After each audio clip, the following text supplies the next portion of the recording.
Greetings, children. I'm really excited about this episode. It's a special episode where it's like a podcast, the Two Crows podcast and Legend of Zelda, Tears of the Kingdom. Thanks so much for swinging by. Wish us luck. It's going to be live.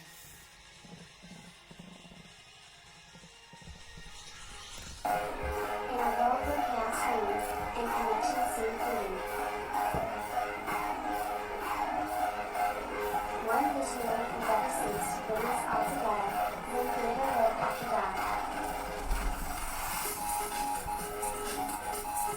Harnessing the transformative power of artificial intelligence, the timeless charm of radio theater. The wisdom of books and the excitement of video games. Zen Theatre lit after dark illuminates the path to enlightenment and fosters a sense of unity among its audience. Theater's unique fusion of storytelling and interactive experiences. We aim to nurture personal growth, improve learning, and inspire a peaceful existence. Guided by your obedient servant, Sebastian Saint Seraphim Smalls, we embark on a journey of self-discovery. But where do we begin? Begin by simply listening, slow down, see just how peaceful today can be. Together, we shall create a harmonious community, bound by shared passions and a desire to elevate the human experience. Sebastian Saint Seraphim Smalls will be there, to the end of the line, my Valentine, guiding you on this journey towards a more serene and enlightened tomorrow. Catch you guys on the flip side.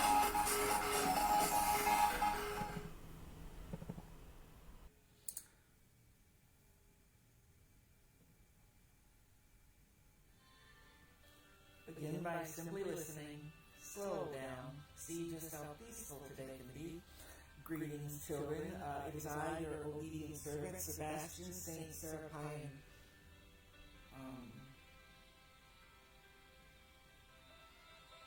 Podcast Smalls, you're killing these Smalls, Vincent Place, you can always call me Bennett. The plan for this one is the Two Crows podcast and Legend of Zelda, Tears of the Kingdom. Wish us luck. Thanks so much for swinging by, and catch you on the flip side. Welcome to Two Crows Podcast. I'm your host, Tyler Holmes. Longtime guest, first-time host. So bear with me while I catch my bearings. Welcome to Two Crows Podcast. I'm your host, Tyler Holmes. Longtime guest, first-time host. So bear with me while I catch my bearings, I guess. Since I'm usually the one being asked questions, I am now going to be the one putting on the display and asking the questions to others, which some may think is crazy since I can't even decide what I want to eat, let alone make rules or decisions, but we're going to give it a go and see if this helps my healing process with that. Although others may be less surprised since I've always been the talkative one and the one that always has something interesting to say. Those random facts that just float around in my brain and word vomit all over people when there's an awkward silence. So why did I decide to do this? Well, I actually decided on this a few years ago. I just put it off because I was a workaholic and had every excuse in the book to not jump in because of my fear of nobody wanting to hear my voice. Which is a little ironic considering I've done audiobooks and people have requested that I read specific books for them for their sleep tracks. And they say that my voice is really soothing. So let's just say that it's a little interesting that my anxiety tells me that it's the opposite of what everyone has told me in my life. As you know, well, maybe you don't, but as many people do know, I have a pretty decent presence on TikTok and use my voice a lot. And people on there have been telling me to create a podcast, which I was like, I've been having that idea since before TikTok existed. But my anxiety and fear is definitely in the way, so bear with me as I figure out exactly how I want to do this. First, a little bit about me. My name's Tyler. I do a lot of cosplay and I collect oddities. My favorite dinosaur is a compy because they're tiny but mighty. Although it's my favorite question to ask others is what their favorite dinosaur is, since adults rarely get asked that question anymore. And I like hearing the answers because people really nerd out about it, or they have like, hey, this is my answer, and act all embarrassed that it's like a common thing. It wouldn't be common if it wasn't cool, okay? There is no wrong answer as long as you answer an actual dinosaur, okay? So, what is your favorite dinosaur? You can answer here if there's a comment box, or go to my Instagram that I'm making today, 2 Crows Podcast. Hopefully that's available. If not, I will put in the description what it actually is. And please let me know what your favorite dinosaur is. I don't even care if you hear this way later and you're commenting on a random post on there. Your favorite dinosaur, I will see you, I will know, and I will smile. But here's some exciting news. I started a Patreon 2 days ago to kind of organize my thoughts, get it set up, since you were asking me for it on TikTok. And 2 people already signed up before I even post a podcast episode, and they signed up for the top tier. So I'm going to announce them here. They both are in my full-fledged accomplice group, which is the top tier. And I have James Gasky. And he helped me so much on TikTok when my dog got attacked, as well as just tipping me for my cosplay and my comedy and the work that I put into on TikTok. And that meant so much to me. So when he joined Patreon, I was again shocked and so thankful. And I had the stupidest smile on my face when I woke up in the middle of the night and saw that. The second person to join my full-fledged accomplices is Alan Fauner. He has also been there a lot, has already supported me financially with the podcast because there were some things that I needed to flush out to be able to start it. And he donated to that fund through TikTok. And I was very, very, very thankful. He's helped me with a few different projects and has been there since pretty much, I think, my first account on TikTok, which of course got Thanos like everybody's, who says things that people don't like, but yeah, has pretty much stuck through everything with me, so I'm super appreciative for him as well. I have 4 tiers to my Patreon. There's one for people who just want to donate a little bit of money every month to help support me. That one's the voyeurs, you little watchers, you. The second group are my crow tits.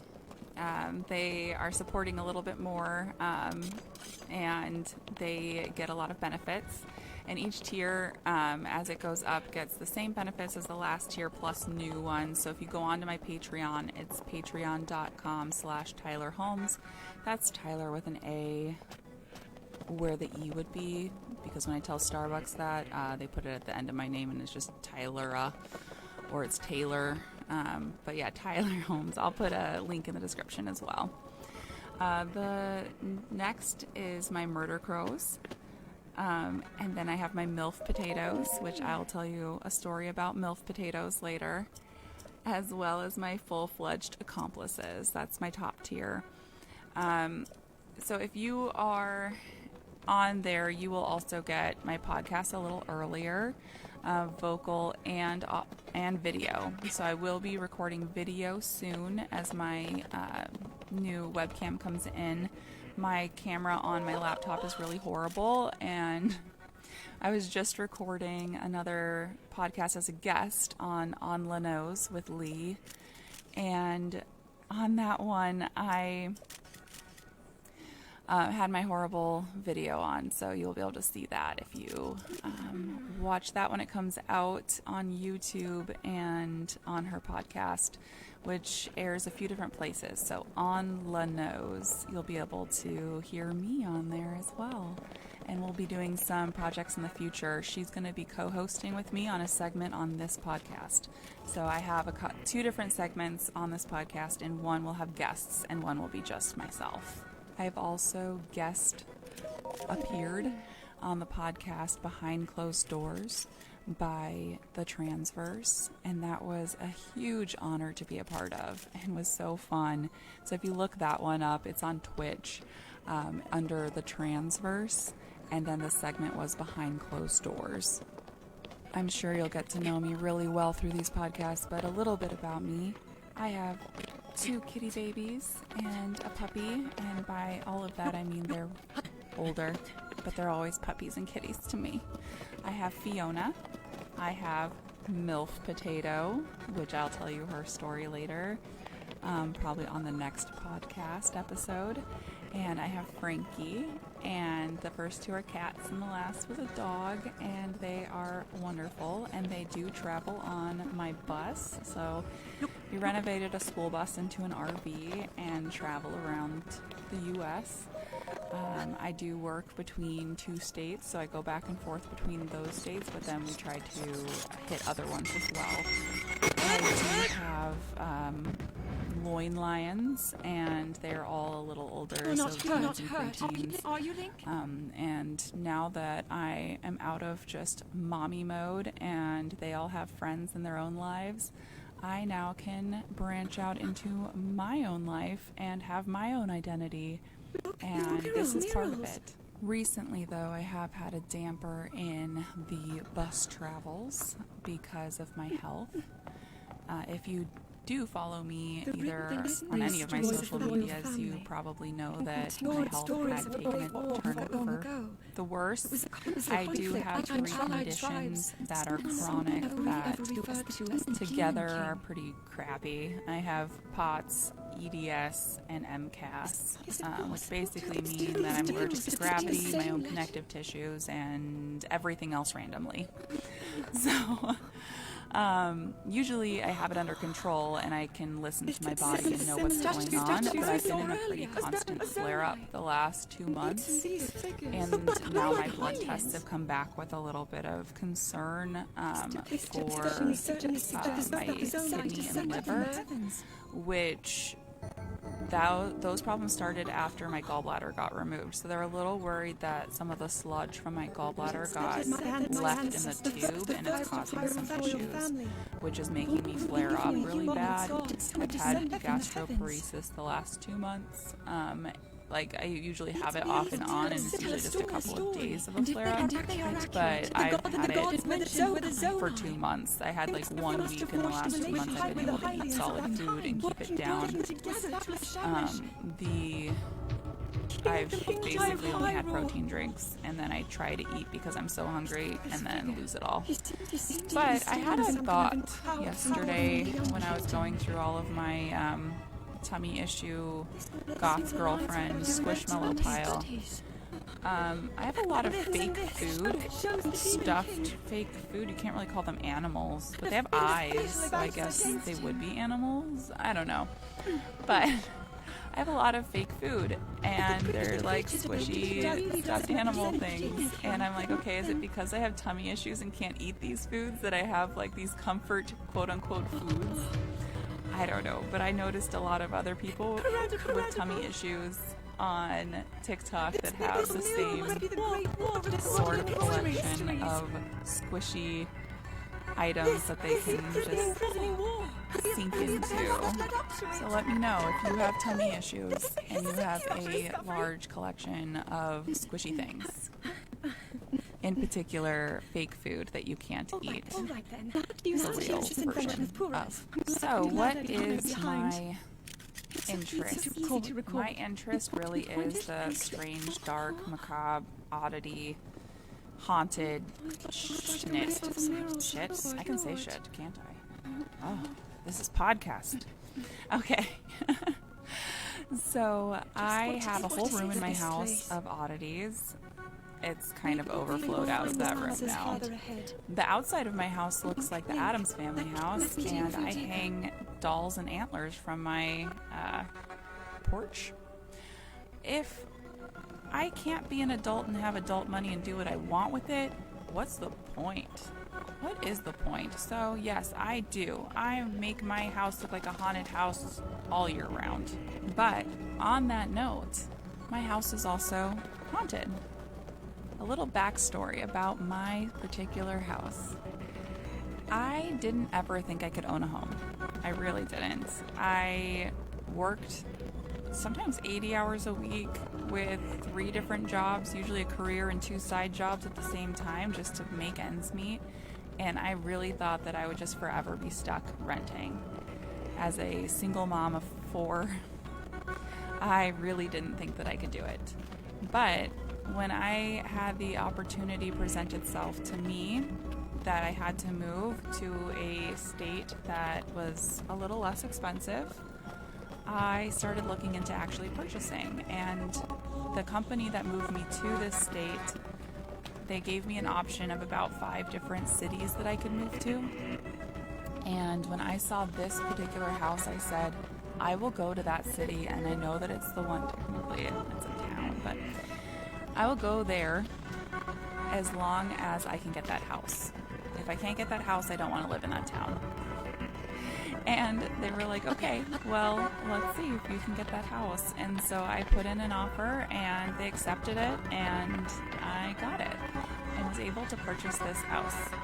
And it's huge. It's a Victorian Queen Anne with an acre, a vineyard, and an orchard on it. Very small, obviously, if it's only an acre.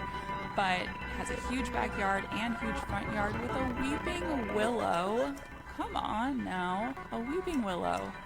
And a hedge around it. It looks haunted, okay? Haunted. I will post a picture on my Instagram when I have it up. But I got accepted for the house, and so I got it. And in this state, you get an abstract when you purchase the home and close on the home. And the abstract is so cool. It is filled with everything from the purchase of the land, becoming like actually deeded land, all the way up until the present time, and everything that's happened in the house, every upgrade, every transfer. It had the old stamps from actual like transactions, and it was just amazing. It's very cool. I may post pictures or a video of that if it doesn't give away my address. But I was looking through this, and I saw the person's name, and then I saw that he owned it for a really long time, or that the family, the husband owned it, and then it was deeded to the wife for a really long time. And I was like, okay, what happened? Done that it was deeded over to the mom.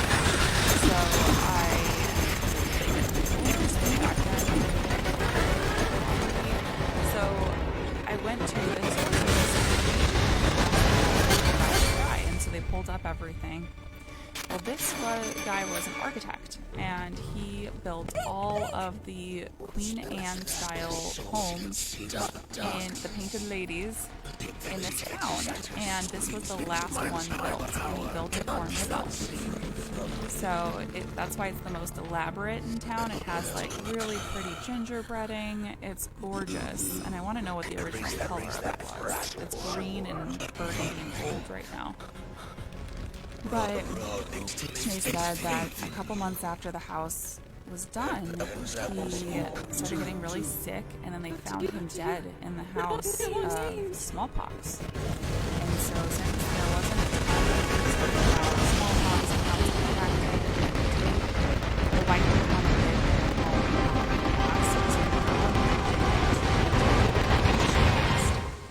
it. It sat here for, I believe it was like 30 years.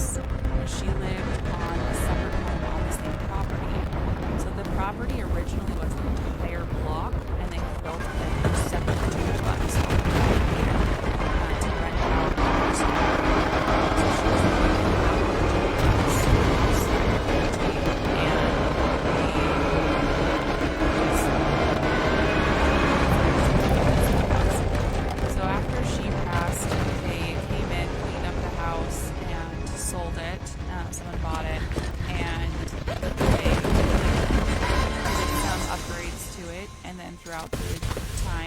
people did upgrades to it, and so by the time I got it, it had all new wiring, insulation, pipes were redone.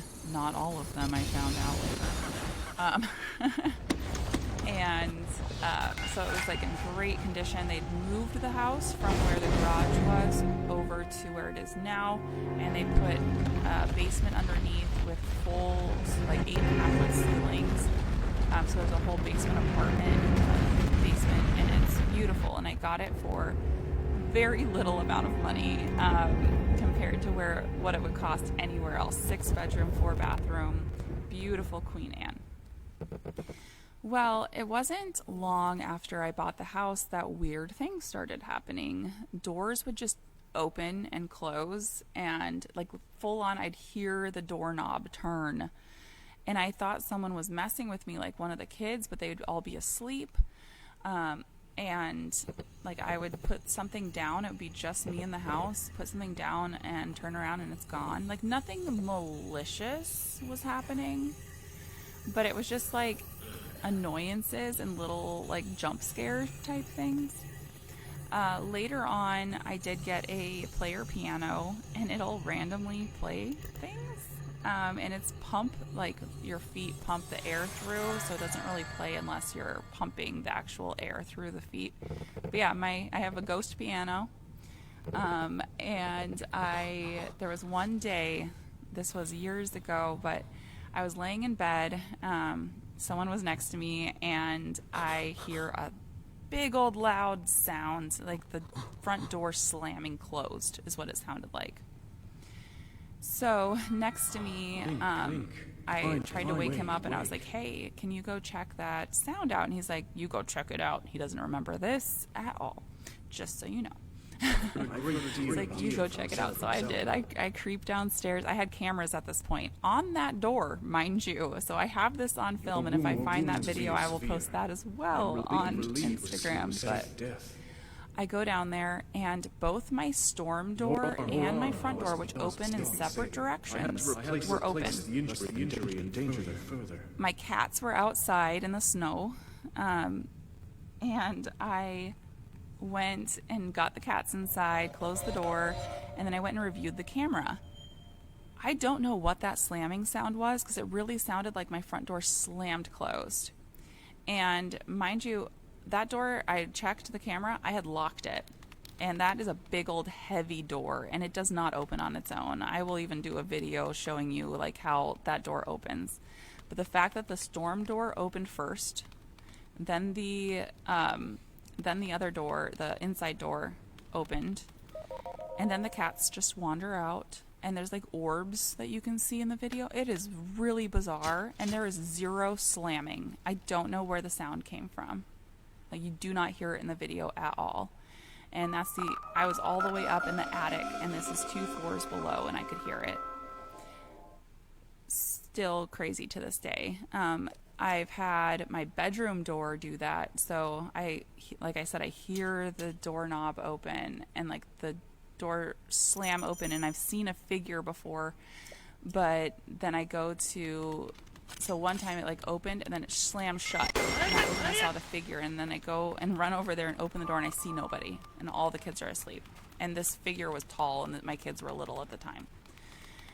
So just things like that happening, but nothing crazy has ever happened that was like negative. No one's ever been hurt or injured, anything like that. And I've never heard voices. It's always just been like seeing somebody and like doors and stuff opening and closing.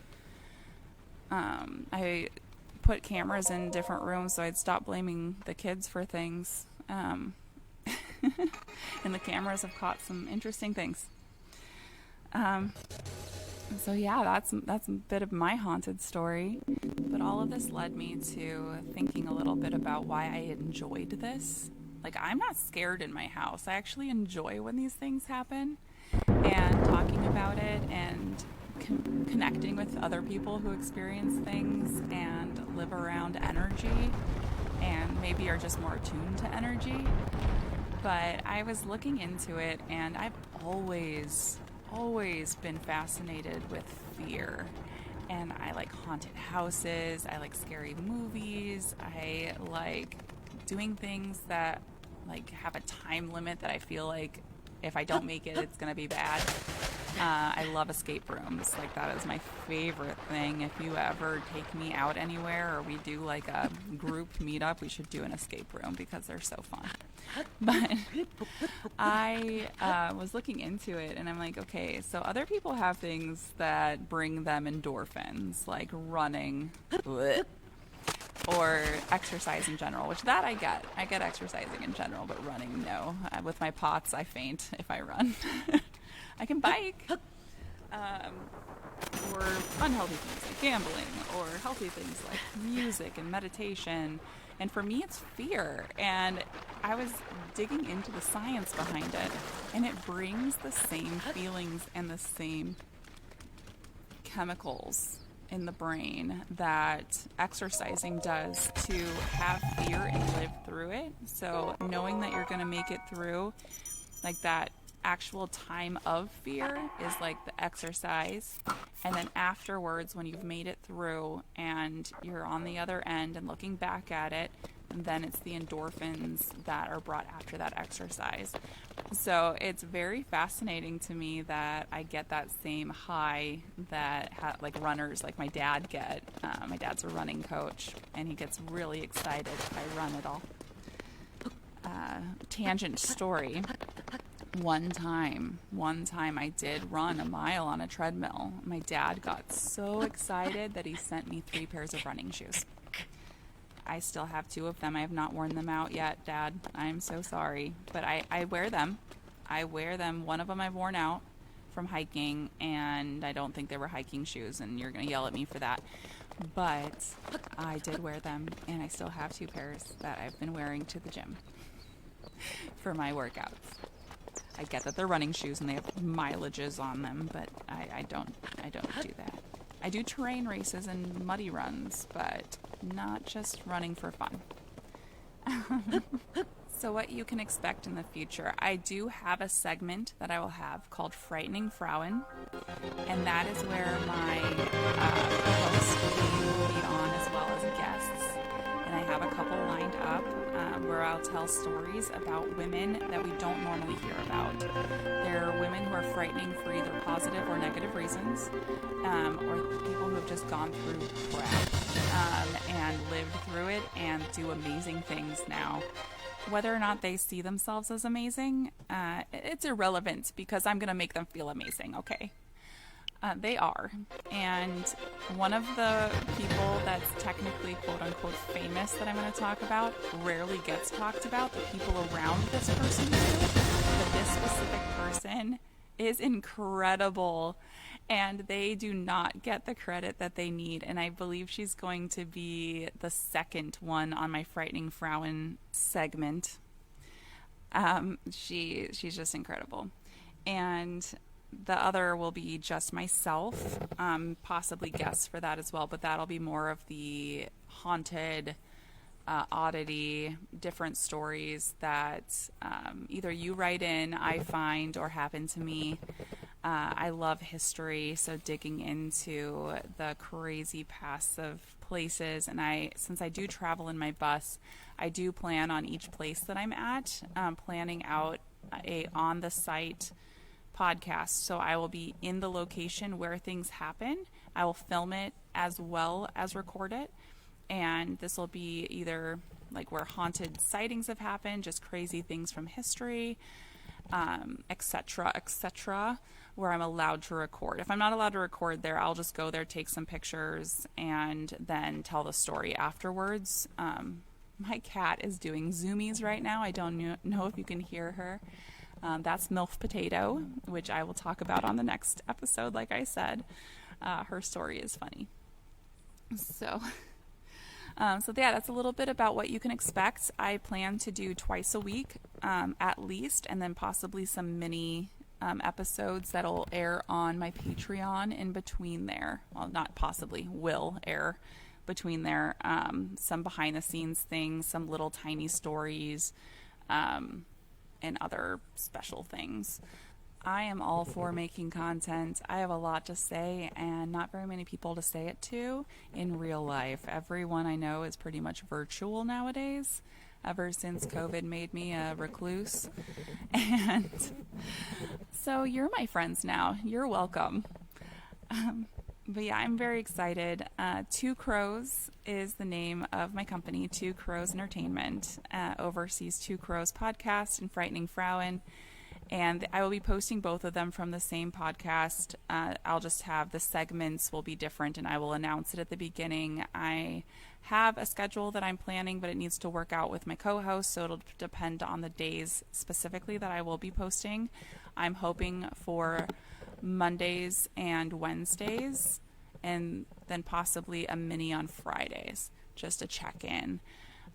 Do any news throughout the week or things like that on Fridays. So I'm going to check in with her, see what her schedule looks like for the Frightening Frauen, and get that situated. I do have my first 5 episodes written. It's going to be pretty candid though. She is going to not know the stories beforehand.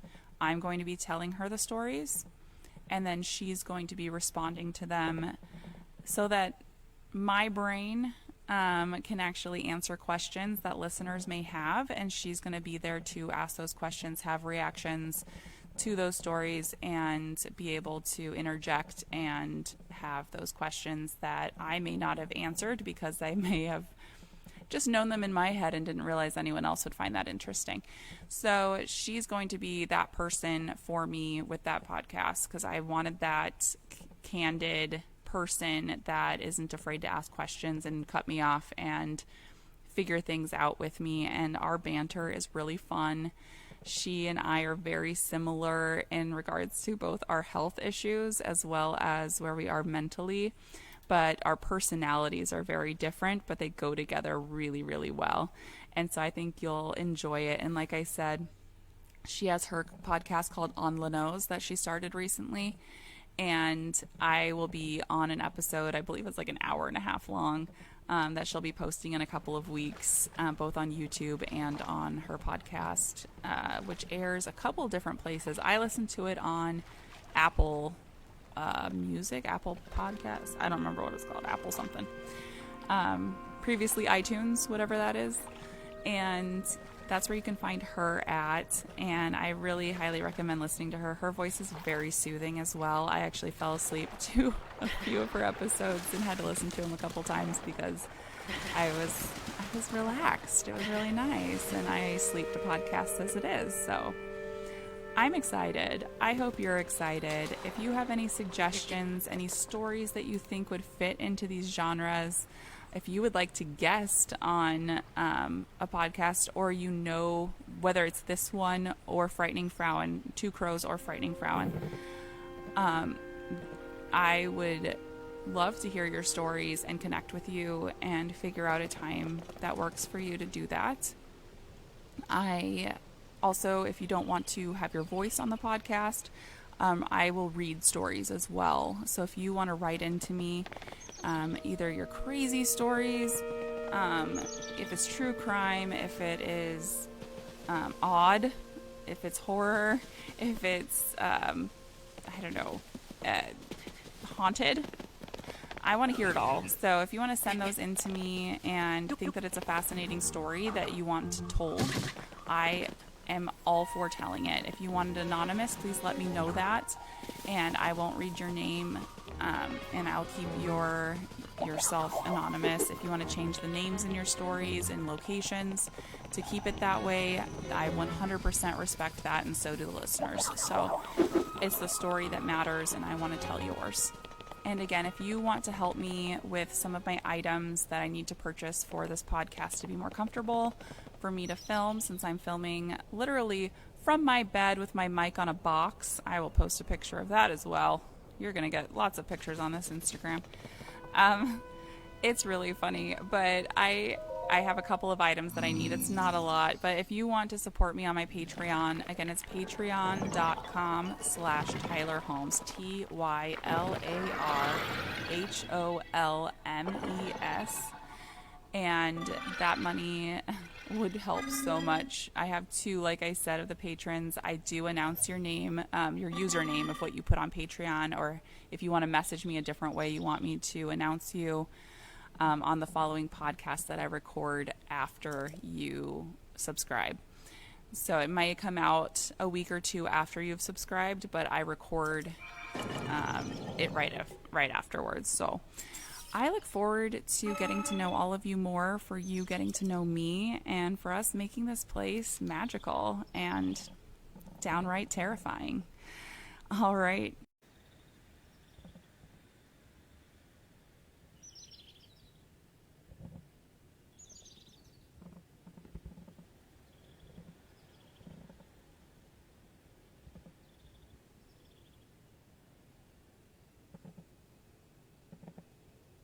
Happy Friday, and welcome back to the Crow's Nest. I'm your host, Tyler Holmes, and this is Two Crows. While we were going over the Patreons on Monday, I told you that I would tell you the story about the name of one of the tiers, MILF Potato.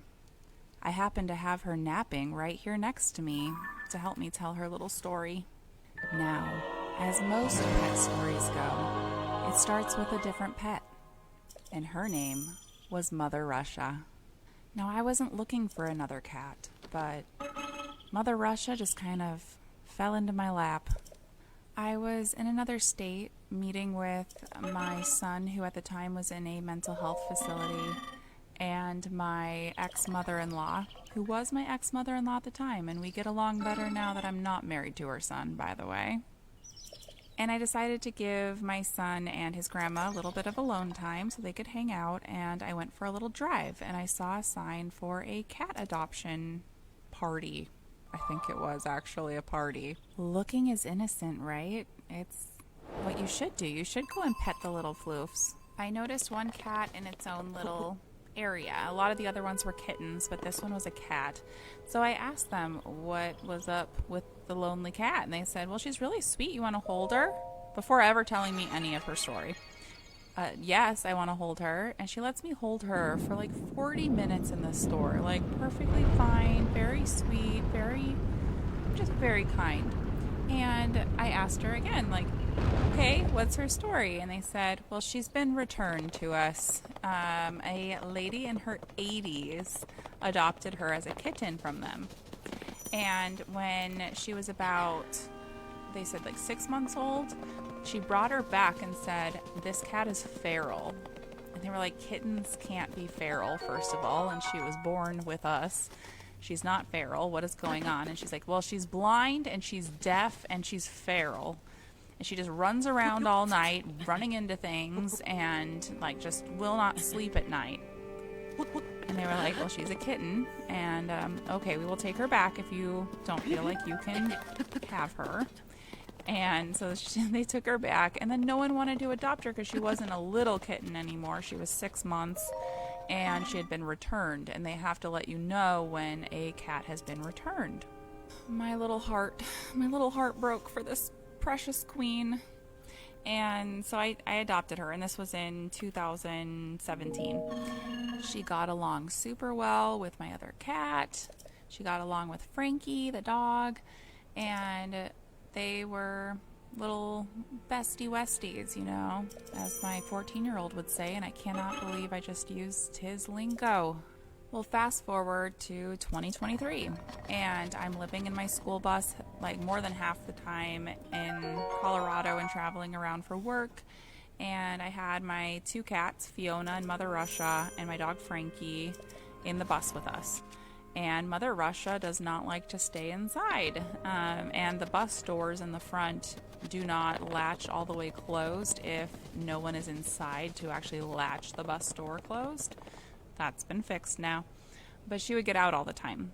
And I am 99% sure that the apartment complex that we were parked right by, because there was like free parking that we could use right by this apartment complex by a park that the kids could play at.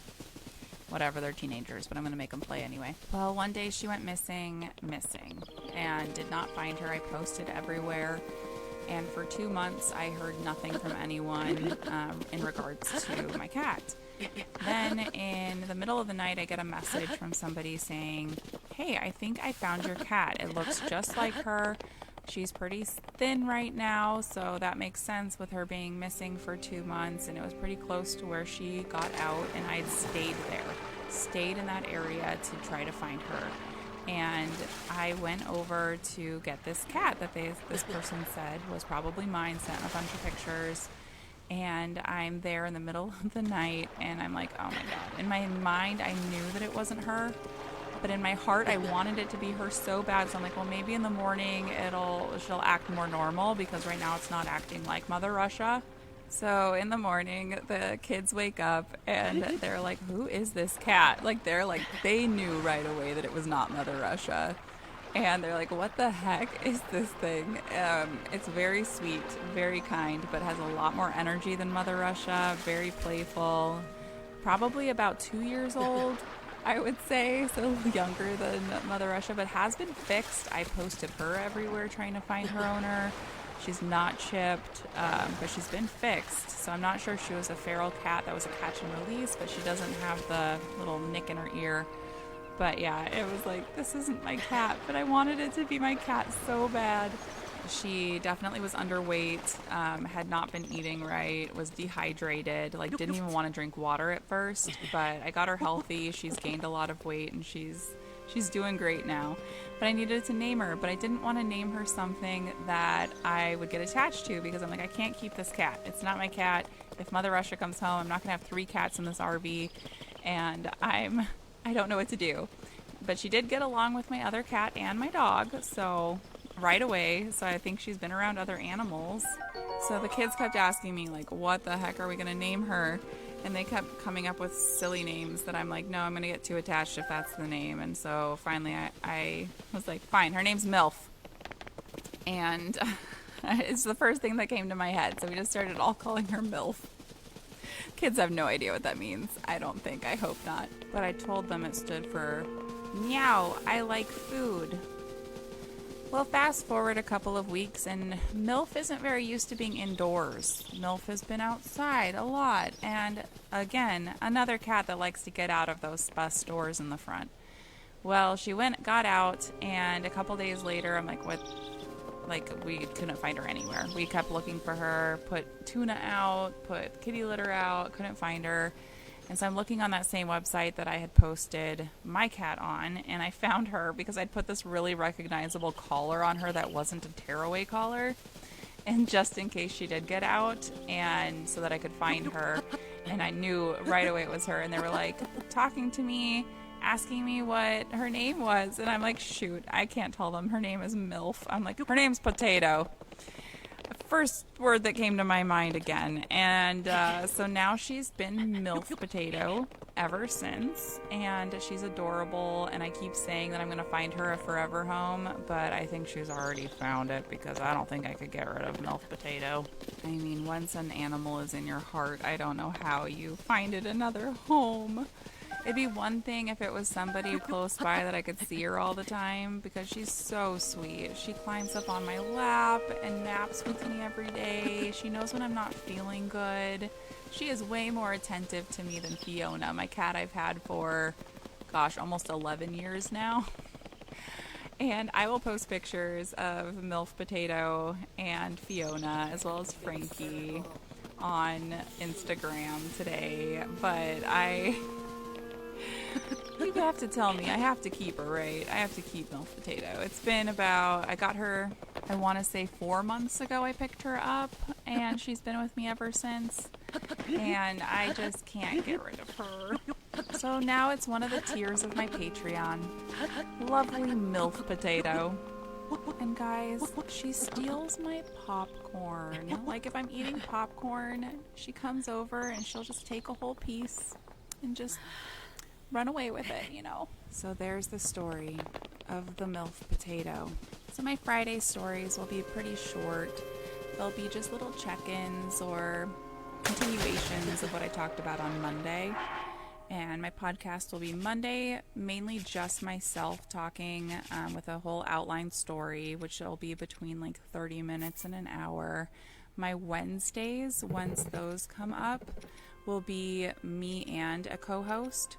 And those typically are longer because we like to talk and we keep each other seeing butterflies all over the place. But the butterflies make sense. They're little shiny, beautiful butterflies. That co-host is currently moving, and so I will be starting that as soon as she's into her new place, which she can talk about on that podcast and let you guys know all the exciting things about her. But yeah, she has her own podcast called On the Nose, and her name is Lee, and she is a clown, which is so exciting. But she has a very soothing voice as well. And like I said on the previous podcast, that she is kind of my twin flame, if you will. We are similar enough that we understand each other and different enough that it never gets boring or old. We have different comfort things and different needs, and we understand and know how to address those. We're both super neurospicy, and we understand that each other has triggers, and we have our space that we need to take, and we understand when the other person is correcting us that it's not a diss at us, that it's a actual correction, and we both know how to accept those, which is really, really refreshing. But she'll be on there just to ask the questions that you guys are probably thinking while I'm talking, and she will have no idea about the stories that I'm telling beforehand. She will be even more in the dark than you are because you'll at least have the title and description. She will not know what the story is until I'm telling it. So her reactions and questions and inquiries and tangents will all be on the spot as they are as I'm telling the stories. Now, these stories are going to be about frightening women. So that segment's called Frightening Frauen. And it is all going to be people that we don't normally talk about, the women behind the scenes, people in our actual lives. Heck, people in your life, people you want to write in about and tell me about that you want that story told. And I want to read those. I want to be able to tell those stories, and I want to be able to express that for you. I even have a couple of guests lined up that will be on the podcast with me. I don't know if Lee will be on these weeks, but I will have a guest speaking with us or me about their story, because these ones in particular I feel like needed their input, and they were willing to be here and tell their stories, and one has never been told before in full. It's my hero. It's someone I'm super proud of, and I was shocked when she said yes. So buckle up, get excited, and we're going to learn about people and not feel as alone in this world. Thank you for joining me, and thank you for being there. If you want to subscribe to my Patreon, it's patreon.com/Tyler Holmes, TYLARHOLMES, and I have tiers starting at $3 a month, and that tier even all the way up to my $20 a month tier, all of them get my podcasts early. My Friday ones post a little bit early, but my Monday and Wednesday ones will post a few days early on there, and they will be ad-free. So if you're listening to this on a podcast site and you have ads and you hate that, these will have no ads. You'll have them early, both video and audio for every tier, video for the top, I think 2 or 3 tiers, and that's when I am able to record video. I only record them if it's going to be able to be on YouTube. But I'm so excited to have you here.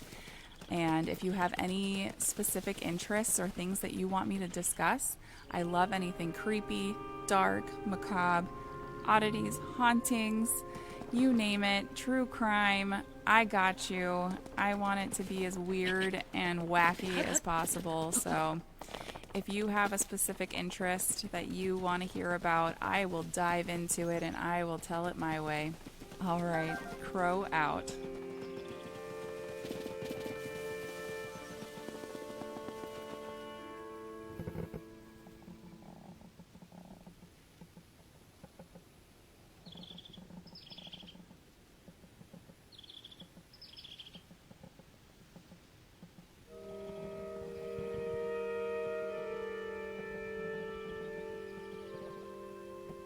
Welcome back to the Crow's Nest. I'm your host, Tyler Holmes, and you're here on Two Crows. I had a friend just send me a link about a crazy condition that people are getting here in Minnesota. Yeah, that's where I am right now. I normally travel around, but with my medical stuff going on, I am stuck in Minnesota going to the Mayo Clinic, so here I am, hopefully able to leave before the winter. Back to what my friend sent me. There's a tick, the Lone Star tick here, that people are contracting alpha gall syndrome very frequently now when being bit by this tick. It is more prevalent now. It was more rare, and now it's becoming a thing. I guess they like the environment and are breeding like crazy, which I am not a fan of. Well, alpha gall syndrome, I'm going to read it to you, is a serious, potentially life-threatening allergic condition. AGS is also called alpha gall allergy, red meat allergy, or tick bite meat allergy. AGS is not caused by an infection. AGS symptoms occur after people eat red meat or are exposed to other products containing alpha gall. It looks like it takes about 1 to 2 years for these people to be able to handle red meat again if they have not been bit by another one of these ticks. And the first symptoms of this are hives or itchy rash, nausea or vomiting, heartburn or indigestion, diarrhea, cough, shortness of breath or difficulty breathing, drop in blood pressure, throat, tongue, dizziness, fainting. Oh my gosh, there's more. Severe stomach pains and allergies to red meat. I developed Lyme disease my first year in Minnesota after being bit by a deer tick while gardening. Yeah, don't garden. Fresh air's for dead people. But I developed chronic Lyme, and I really don't want this too, so I'm going to stay in my bed. This creature is the thing of nightmares, so please keep it away from me, and I'm feeling itchy already just thinking about it. Okay, I just read something worse. There has been an uptick of people developing certain types of cancers as well after developing this from the tick. So yeah, I really don't want that. Let's just will this thing away and kill it with fire. So this will air after I had my scans done for cancer scan. But as of right now, I have not had it done yet while recording. And so that's kind of what's on the forefront of my mind right now because my blood test just came back yesterday and they're a little concerning. This may be like crazy TMI and I really don't care because it's my podcast. So you're gonna sit here and listen to me. So I have my normal POTS, EDS, and MCAS stuff. That I'm used to.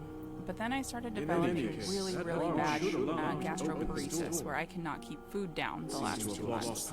And that's been really, really challenging. Then a week ago, I developed some discharge from the same breast that I had tumors in before that I had to have a lumpectomy on. So that was concerning, and so I called my doctor, and I'm getting in for a diagnostic mammogram and scan ultrasound next Wednesday, and right now I'm recording this on Tuesday the week before that. So I have this waiting game. That's the soonest the oncologist will be at the hospital near me. I could have traveled further away to be seen sooner, but I can't really drive because I'm so dizzy and nauseous right now. And the hospital that I'd have to drive to is either 2 hours or 4 hours away to go to the Mayo Clinic. The hospital that's here is like a mile away, so I can get there. But it's just a pain in the butt, and they're going to send my scans over to my doctor at Mayo so that they can evaluate it. But the oncologist wants to evaluate it right then because they're really concerned. And I sent them pictures of everything going on, and so they really want to get me in and get me scanned. I'm hoping that it's just like an injury from me throwing up and like hitting myself on something, throwing up and not realizing it, but it is not great. The symptoms, that's the only other thing it can really be. Now, mind you, the only thing that I've been able to keep down is fluids, and so I should be really hydrated. I drink a lot of water, about 4 liters of water a day. I have a liter bottle next to me and I fill it up about 4 times. And I also have protein drinks to try to supplement what's going on. And these are my results that I just got back from the doctor.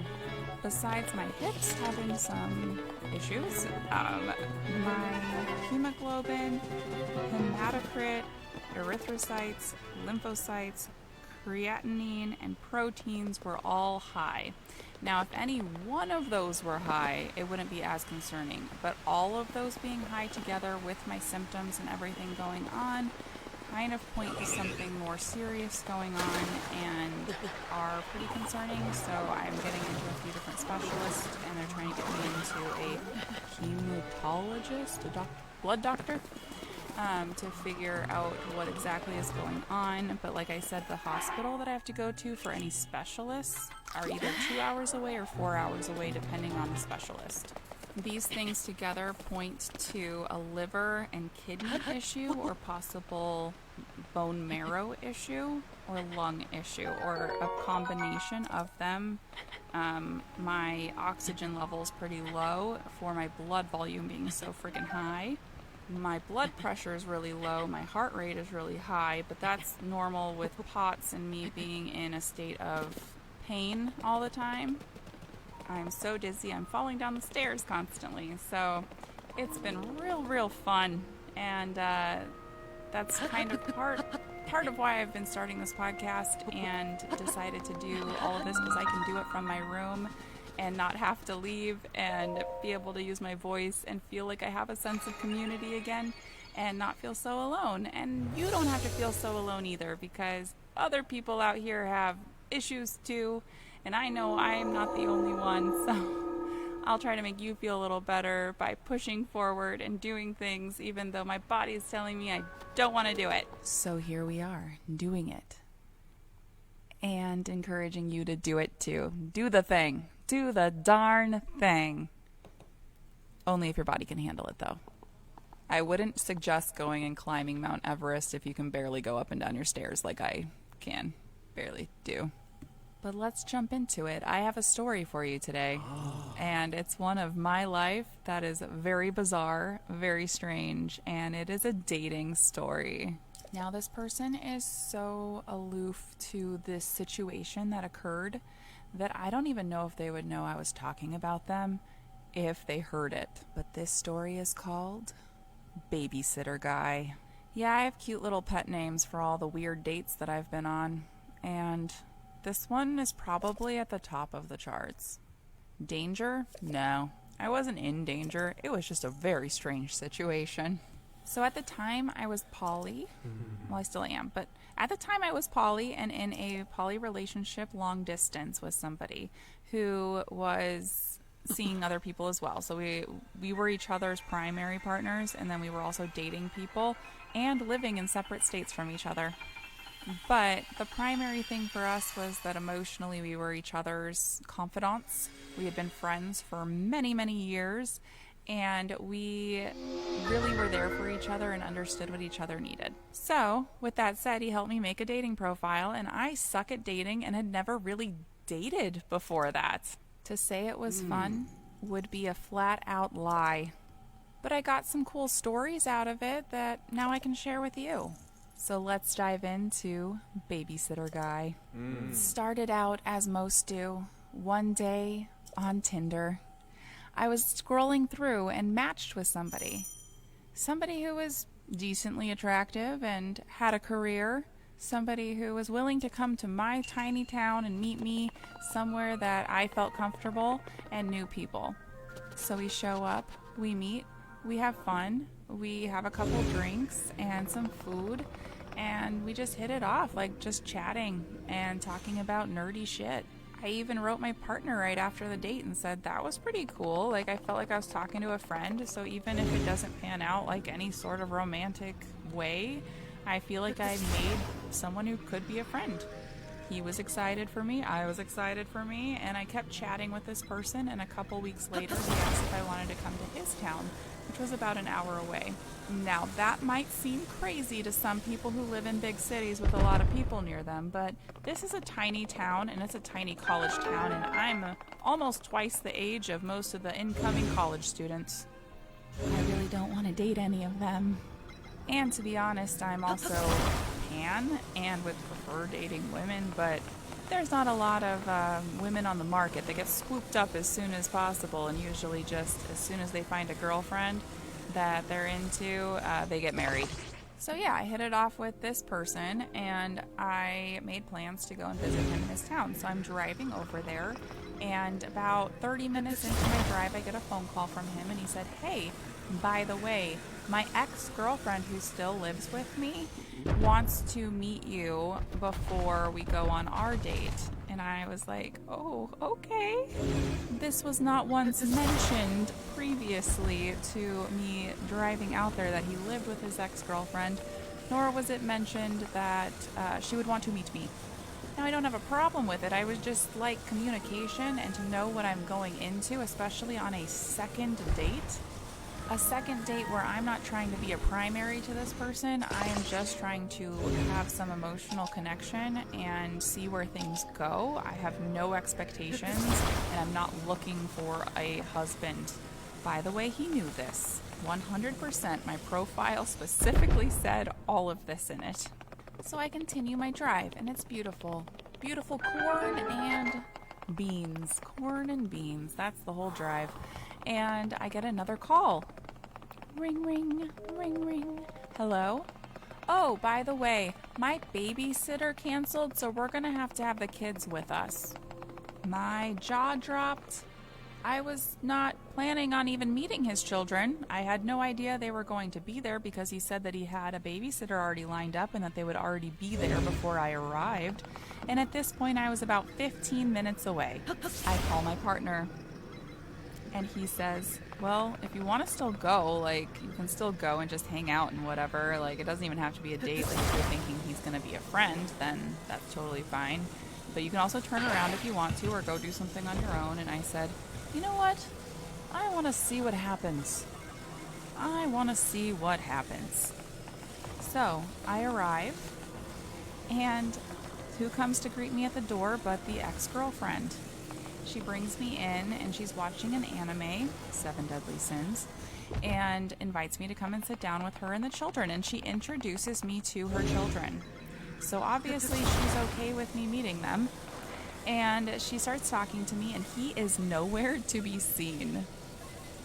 And she's just like shooting the shit with me and talking to me, and her date is coming too. So she's about to be picked up as well. And she was just waiting for him to arrive. And so once the doorbell rings and it's her date, she calls up the guy to come upstairs because I guess he was in the basement. He says working. Sense the sarcasm here in the term working. He comes up, he says hi. He says hi to his ex's date too. And the ex goes off on her date. And so I'm stuck there. With 3 children, all under the age of like 6. The youngest is like 1. And him, and he says, hey, I need to go finish something at work real quick. I'll be right back. And leaves me alone with his 3 children, only having met me one time before. One time. I start texting my partner, and I'm very concerned, and I don't want to leave because if I leave, these children are alone. And I feel now obligated as a mother myself to these children. And so I hang out with them. They're really kind. We play some Pokemon Go together. And we keep watching the anime that's on and play some games. And like an hour goes by and the youngest one has an accident in their diaper. So I go over to the basement and I say, hey, your child needs a diaper change. And he tries to tell me where the supplies are. And I said, no. You need to come up and change your child's diaper. I am not going to change your child's diaper. I do not know your child. I do not want to be a stranger just doing that. And I wouldn't feel comfortable if it was my child having someone I've only met once doing that as well. That isn't a babysitter that you vetted and know their parents. So about 15 minutes goes by and he comes up to change the diaper and does so. And then he goes back downstairs without a word. No word. And so I'm still there with his children. I go back over there and I say, hey, I think they're hungry. It's getting to be lunchtime. I don't know what to feed them. Maybe you should come up and we should have lunch together and go to the park or something. And he says, okay. So he comes upstairs and he makes a bottle for the baby. Now, the baby, I'm assuming, is about 1. And he puts formula in the bottle as well as Nesquik. Nesquik in the formula bottle with the formula. Nesquik. And I am freaking out. I am like, this child is going to have diabetes. This is so unhealthy. What in the world? I have never seen this done before. Never. Ever. And my anxiety is like through the roof. I'm still texting my partner. I'm like, oh my God, you cannot believe it. Like, this is what just happened. And he's like, what the hell? I'm not even a parent, and I know that. It's not how you parent anybody. That is horrible. So he gives that bottle to the baby in like a little plaything, and the other kids are sitting with me, and he just hands them like a bag, like a snack. I don't even remember what it was, chips, and goes back downstairs again. And I'm like, what the heck is going on? Like, this is ridiculous. And so I say, hey, can we go like to the park or something? Like, I came all this way and I'm just up here with your kids. And he's like, okay. So he comes back upstairs and the baby's done with the bottle, and he's like, okay. And he gets the bottle, cleans it out, rinses it out, and then puts Mountain Dew in the bottle and gives it back to the baby. Mountain Dew. I am absolutely shooketh. At this point, I am like having a full-on anxiety attack over this child who is probably like going to die of a heart attack now. And we do end up going to the park. I am not fed. The children have had processed food snacks. And I am now at the park playing with the children, running around with them, and he's just taking pictures of the kids on the swings and stuff, like for his ex. And I'm assuming just to be like, hey, look, I'm a good dad, and we're at the park. So we finish up at the park. The kids are tired. The baby needs a nap from that sugar high and crash. And we go back and put the baby down, and the other 2 kids, the older 2, which are probably, I think, like 6 and 5, maybe they're like 7 and 5. We go back and they are watching TV again. And I'm sitting there with them and I'm like, I don't know what to do. I'm so hungry and I don't know where anything is. He goes back downstairs again. So I come downstairs and like I have the 2 older ones are the only ones there by the TV. So I walk downstairs and I see he's actually not working. He has his headphone on. He's talking to people in a game. It's an obvious game. He tries to play it off like it was work and he was talking to people at work. He's down there playing freaking video games and I'm watching his children. So I go back upstairs. I'm pretty upset, but I don't want to leave these kids. And so eventually the ex comes back and she asks if they've eaten dinner. And I said, no, none of us have eaten since you left except for some chips and some Mountain Dew, which he also gave cans to the other children, by the way. It wasn't just the baby. Everyone was sugared and caffeined up except for me, because apparently offering me anything to drink or eat was odd or not going to happen.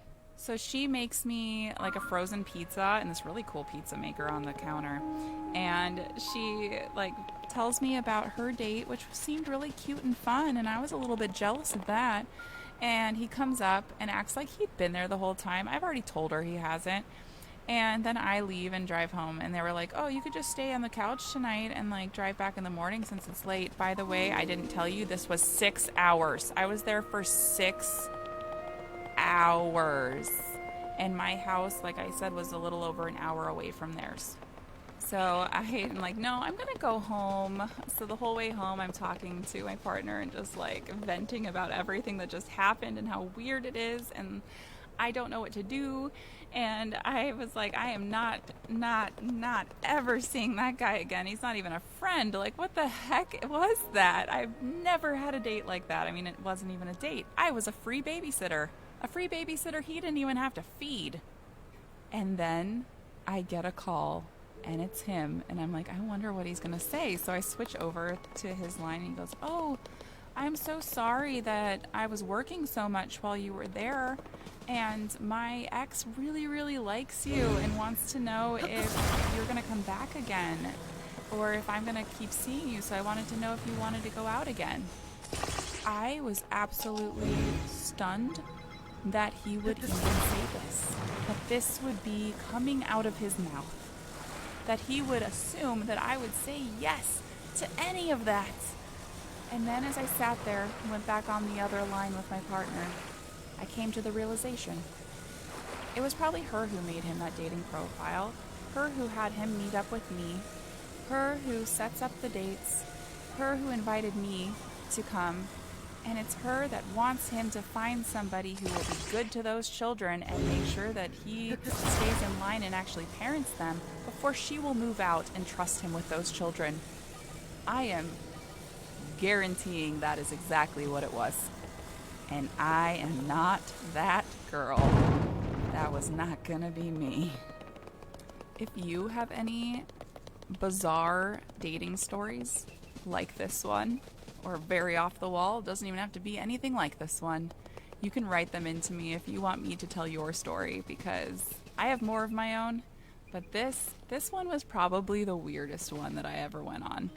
Weirdest, and I don't know, it just sticks with me. Babysitter guy. I sometimes check in on him still and make sure that he hasn't subjected any other women to his dating antics.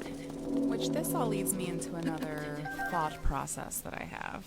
I was having a conversation with a friend, and we were talking about how lesbian women tend to like him, male-presenting person. But this all led me into my non-dating phase.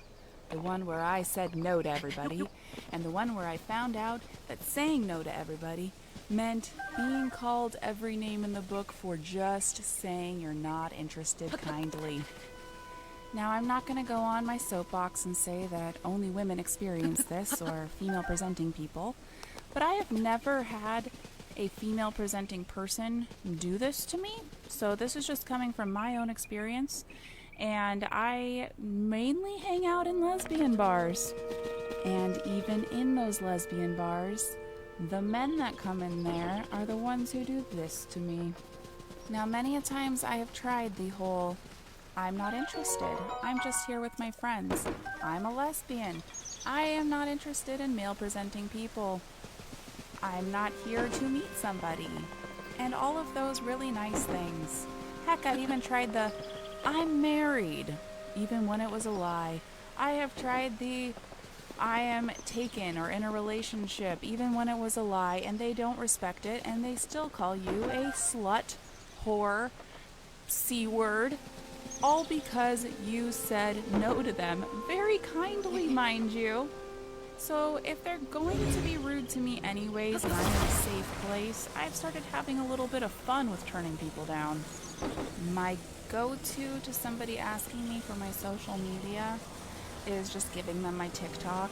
That should tell them everything they need to know about me and why I would be turning them down. My second is when they ask me for my phone number, or most recently my Snapchat, which I feel is very bizarre. And I don't understand why that is the new phone number thing, but I tell them I don't have a phone while I'm on my phone. A new one I've been trying is, my rum springer's done in like 5 minutes, so I'm going back to my community. My parole officer is the only long-term commitment I want. I don't know. What do you think? Write in the comments what a good turn down would be that if you're in a safe place would work. Because I need some more of them, and you know what? Maybe I'll even film some of them, because that's funny, and it's bound to happen when you go out, especially to a lesbian bar for some reason. Those men seem to think that they can just have the magical penis to turn any lesbian into a straight person. And I guarantee you it's not true. Which all of that leads me into the silent killer. The male, typically male-presenting person in polyamory who is secretly not polyamorous. They join the munches, the communities. They hop into your DMs knowing that you're in relationships. And what they really want, is to lasso those poly girls into being monogamous with just them. And typically, they'll pretend they want to be monogamous with you too, but they're just cheaters, and they're not actually poly. Now, I dealt with that too, and that's another dating story. But it's part of why I also stopped dating. It was either that or the weirdos, and that's all I got. I didn't get any, normal frickin' humans.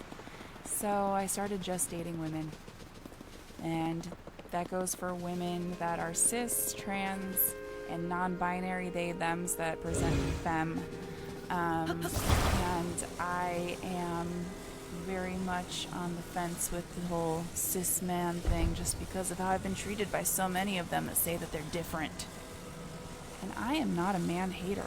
I have a lot of male friends, a ton of male friends. And I have a lot of male followers on my TikTok that understand completely why I chose that and why, for my own protection and safety, I've chosen that. And it does not mean that I don't think that there are good men out there, because there are. I know them. They're not interested in me, and I'm not interested in those specific people, but they're out there and they give me hope that they are. But I just am not in the market to figure that out right now. I'm tired of dashing through the lassos and the people that are just there to try to make me babysit their children. I'm really just looking for connection, real human connection, and I understand that one person may not be the person who can give me all of that connection that I need, and I may need some, even if it's from friendships, that emotional side of things. And that's why you should have multiple relationships in your life. I'm not saying that everyone should be polyamorous romantically, but they should have more than one friend in their life that they can rely on, because it's not fair to put everything on one person as far as your needs. But sometimes that's just what you have at the time, and it's hard. And I think we all can relate to that being a very difficult thing in a relationship. I've been on both ends of that, of being the one who's constantly needed and being the one that's constantly needing. And right now, I am someone who is needing a lot and not getting my needs met. And it's very difficult being the person who is stuck in their house and in bed and in hospitals and not having that actual human connection. Which again is a big reason why you guys are now my other relationship. So welcome, and thank you for letting me emotionally dump on you. Now, I should probably warn you, I am extremely neurospicy, which might be part of my issue with finding people and not being as open, because I'm now seeing how much I masked before and just put up with, thinking that I needed to fit in, and now taking off some of those masks or combining them to be me. And fully me, and understanding that I don't need to please other people, that I am now realizing how weird my situations really were, and that I wasn't the weird one in them, even though I felt like the alien in those situations.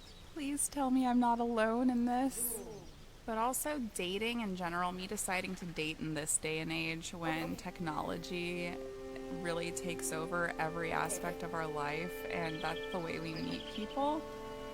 I really feel like it's not the way that I meant to meet people, because I take things so literally. So when I see their profiles and who they are and what it says, and then I put that together with other people who have said the same thing about themselves, then I kind of just make these people into other people who've told me the same things. That, or if it's a new profile and I read it and I'm like, okay, that's exactly who the person is, and then I meet them and it's not them at all. Like, we need to stop putting on our profiles who we wish we were and start just underselling ourselves, honestly, and letting meeting people speak for itself, because it's just been a crap show. And that's me saying even on BFF Bumble, because that's where I've been on lately, trying to make adult friends. And I don't mean that in a sexual way. I mean that in a way of actually making a friend. And speaking of that, what is up with the ghosting? I've been ghosted so many times. Like, even paying for a whole quote-unquote date and then them not showing up and not saying anything and just, like, blocking you. It's okay if you have anxiety. It's okay if you need to meet in a different setting with friends or people that you know around, and inviting each other, like a group event. A group event is perfect for a first meetup, especially this day and age, because there's so much murder, okay? And I don't know about you, but I don't really want to get murdered yet. I'm okay with it someday, but not yet. I want my death to be in the news. I want it to be crazy. I want it to be weird, but I at least want my body to be found so that I could be buried under a tree. That is all I request, please. That is not permission to murder me, by the way. It's just saying that if that's the way I'm gonna go, like, I'm gonna go out screaming and fighting, but if that's the way I'm gonna go, that's the way I'm gonna go, and it's better than cancer. I'm okay with, like, skydiving accident gone wrong. Gone wrong? I don't think the accident could go right, actually, now that I'm saying that and words are happening. Okay, neurospicy. Back on topic.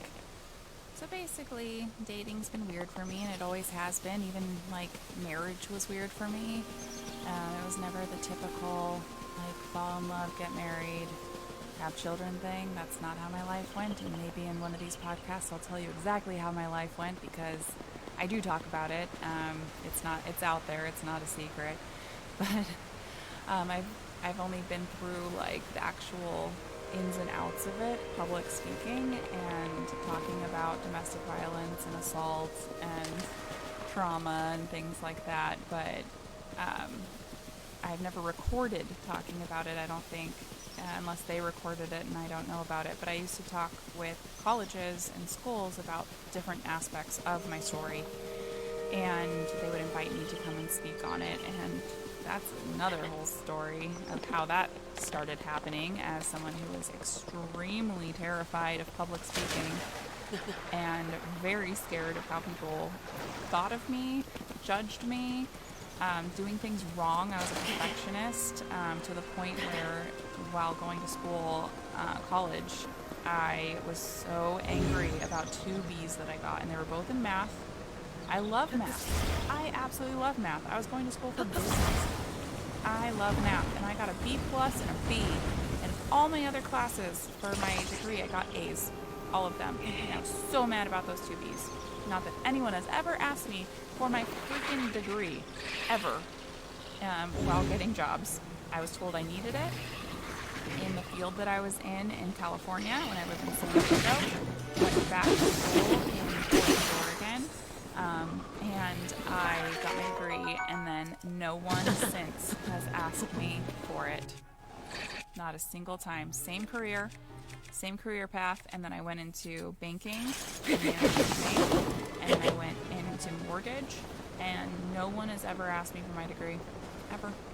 It wasn't a necessity. It was just a necessity in California because the job market was so saturated that they really wanted people who had something more, something shinier that they could flaunt. Even though I had the experience and had been managing stores since I was 18, when I went to go get a new job, do the same thing I was doing. They said, "You have your master's degree?" And I was like, "No, I have my AA equivalent, not the degree." And I had experience. I had real-world experience managing stores and making them better and providing. I had my references from the store I was leaving, and that they wrote me a letter of recommendation for new jobs. They just couldn't afford to pay me more. And they knew with everything I was doing that I deserved to be paid more. They just couldn't afford it. And they knew I was looking, and they offered to write me a letter of recommendation, and it was very sweet, and I still couldn't find anything. And it wasn't even that they didn't want me, it was that whoever else was applying already had a degree and was older than me and whatever. But I was got to the last round of interviews almost every time and was turned down, and specifically because I didn't have a degree. So I went back to get it, paid a lot of money, and no one's ever wanted it since. So I'm sorry for that little tangent there, but yeah, basically I've been a perfectionist, and now I'm not. And my public speaking had a lot to do with that. And in college, I wrote 2 different papers, one on domestic violence and one on sexual assault. And the sexual assault one was actually in a different way than most people do it. I wrote a paper on the people doing the assaulting, not the people being assaulted.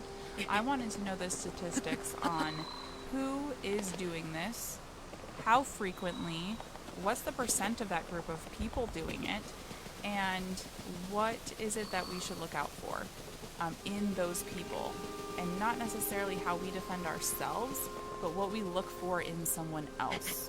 And I absolutely loved that paper. I loved writing it, I loved researching it, and there wasn't a lot of research out there at the time. There's been since a lot of research done in colleges, at college age level, of people admitting to doing it, the demographics, how frequently, the type, and things like that. But that was not out when I was doing this research. So I was going through a lot of my own research through different colleges, through police departments, through interviewing psychologists that deal with people who are the perpetrators when they get out of prison. And so a lot of my research was done that way. And now there's a lot more research that backs up exactly what I saw. And actually the numbers are even scarier in the research now than what I saw when I was in college and from the research that I did. And of course, the research I did was only based off of people caught, not people who did it who aren't caught, which only about 1% of perpetrators end up in jail. So it's very difficult when you only have that 1% of people that are caught to research. But I went through that paper, and a professor saw it, and he signed me up for a speaking arrangement, and I was terrified, absolutely terrified. I said no at first, and later said yes, and he said good, because I already signed you up. So I ended up doing that speaking arrangement, and then so many people came up to me afterwards and told me their stories, said that they'd never spoken out about it because no one would believe them, because of the statistics around the person actually getting tried, actually going to jail, and then them having to go and talk in front of people about what happened. And seeing the change in these people after being able to express what has happened to them and be validated in that and have someone believe them was huge. And so I agreed to the second arrangement, and then the third, and then the fourth, and then the fifth. And then soon it was a normal thing that I was doing, going and speaking at high schools, colleges, and some actually churches even invited me in. They were a little more liberal churches, but they invited me in to speak. And it was just huge that people could actually come to me afterwards. I would set aside time that they can come and talk to me and help them either with resources or help them just by listening if that's what they needed, and just validating them and letting them talk. And it was huge. It was huge. The other side of my paper, a different paper, was domestic violence and my story with my first marriage, as well as relationships and growing up in a home with violence.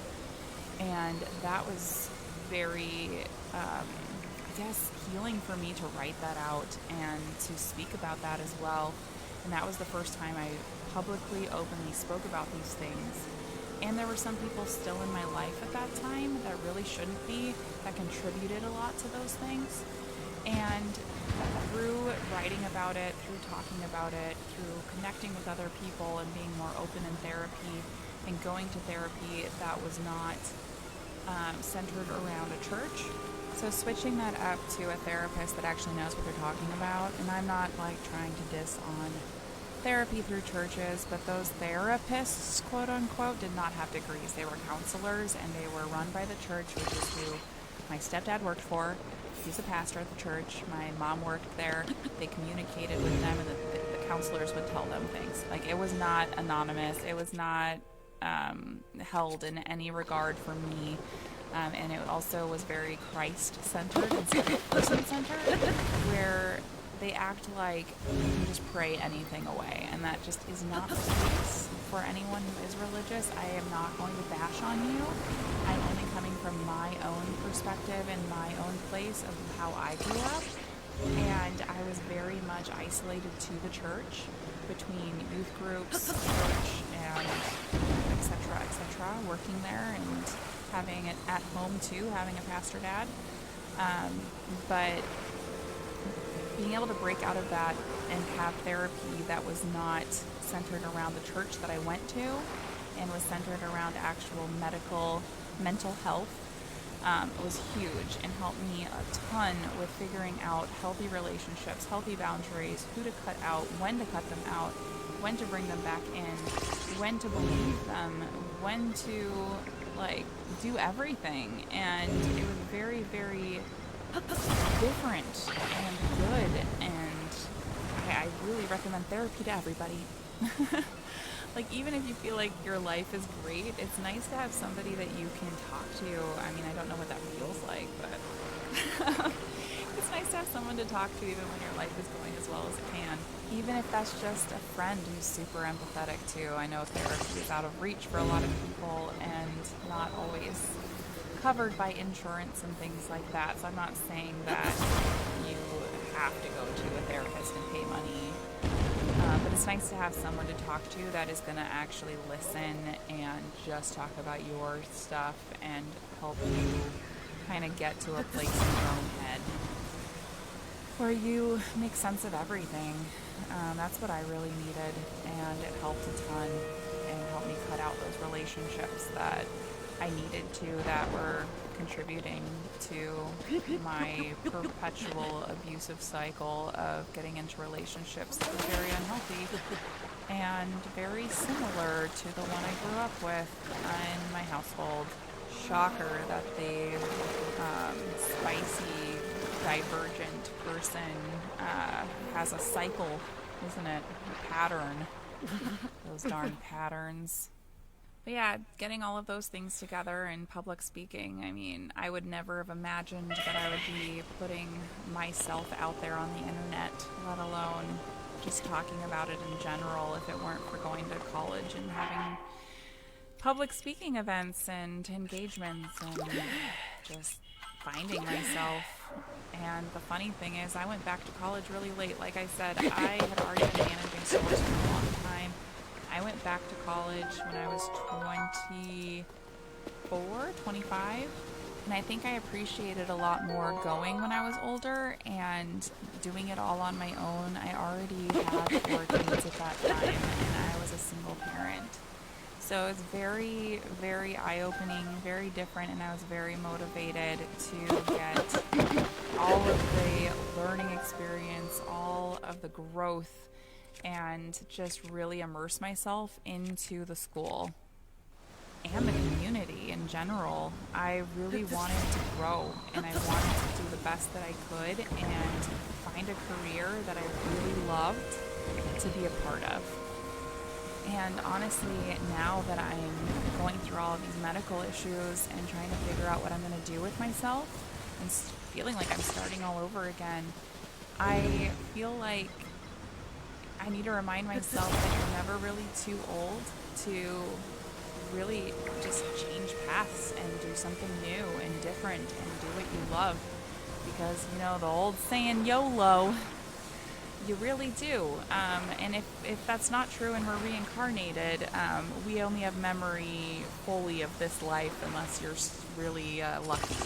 So I really want to enjoy what I'm doing as much as I can.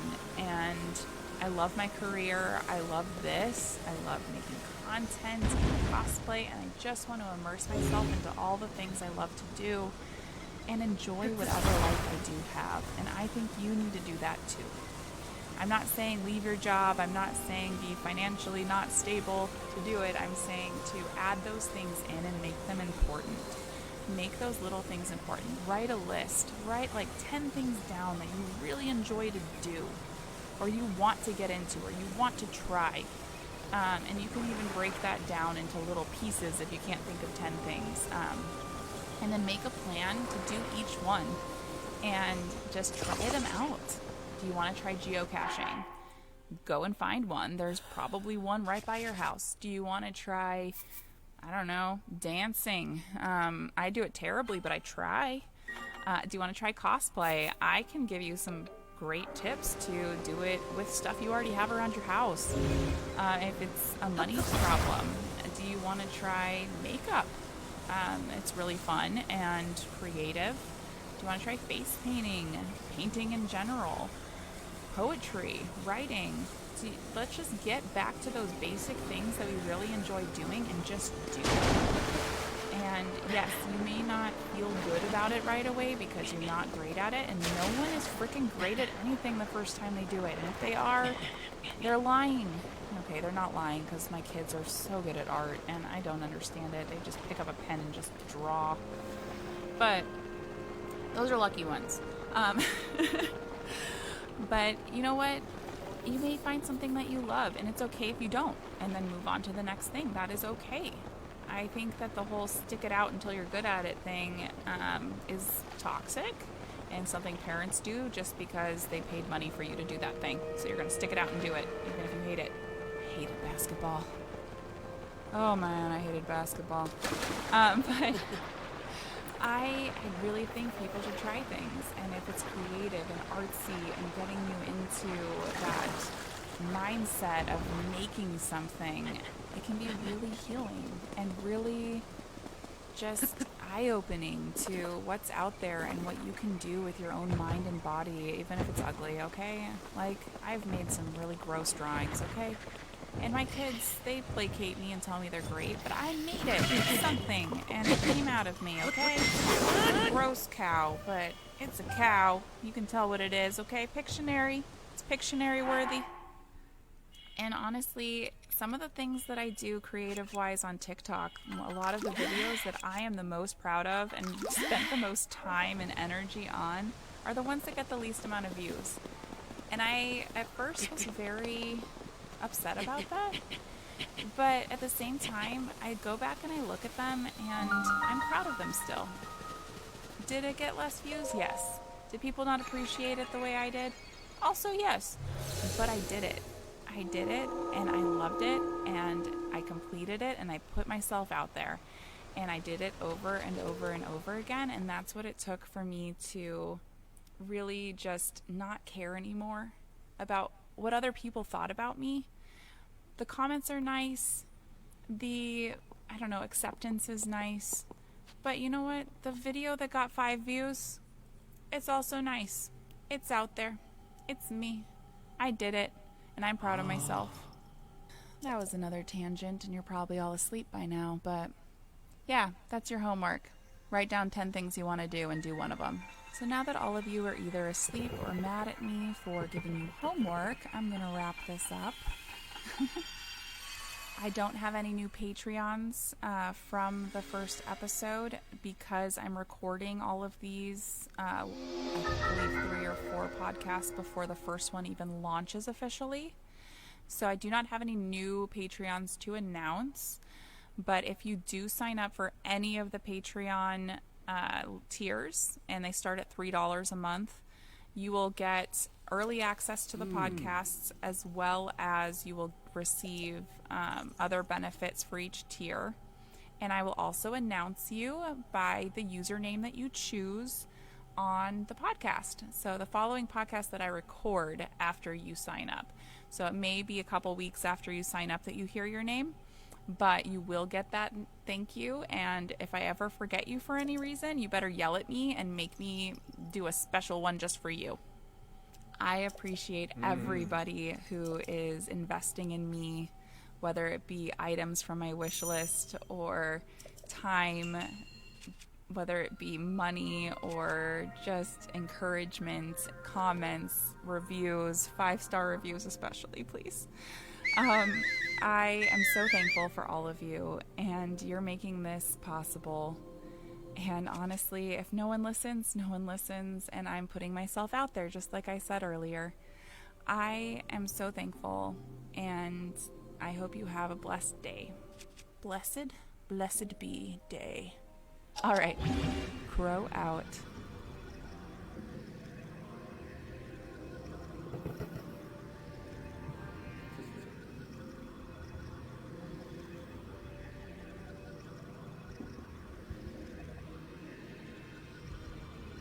Hey, business leaders, CEOs, executives, if you're running a business, whether you're making $250, I can handle that.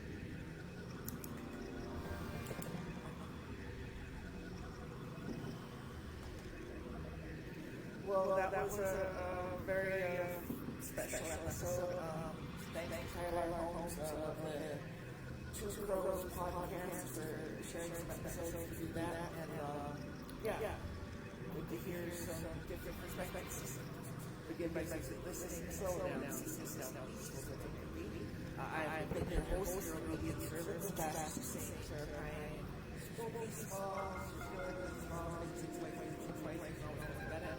Catch you guys on